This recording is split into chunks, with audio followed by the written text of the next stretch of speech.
Umat Islam harus tahu ini.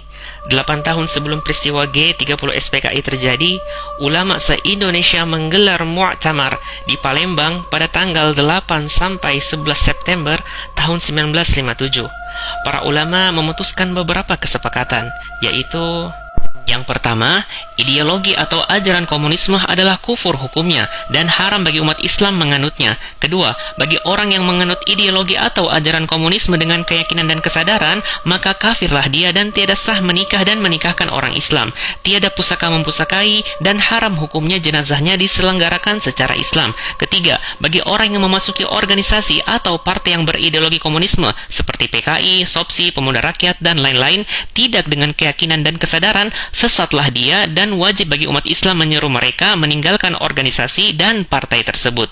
Yang keempat, walaupun Republik Indonesia belum menjadi negara Islam, namun haram hukumnya bagi umat Islam mengangkat atau memilih kepala negara yang berideologi komunisme.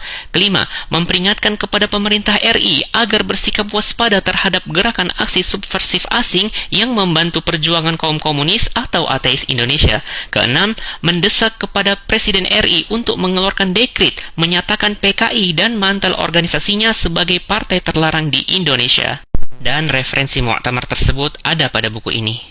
Setahun kemudian, pada tanggal 17 Agustus tahun 1958, dengan suara yang gegap gempita, Presiden Soekarno mengkritik dengan sangat keras Mu'tamar Alim Ulama Indonesia yang berlangsung di Palembang tahun 1957.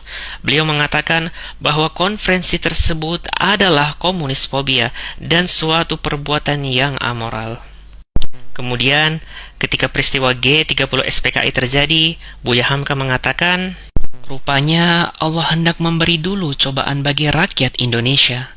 Kejahatan komunis akhirnya terbukti dengan Gestapunya G30 SPKI. Allah mencoba dulu rakyat Indonesia sebelum dia membuktikan kebenaran apa yang dikatakan oleh alim ulama itu hampir 10 tahun lalu. Buya Hamka.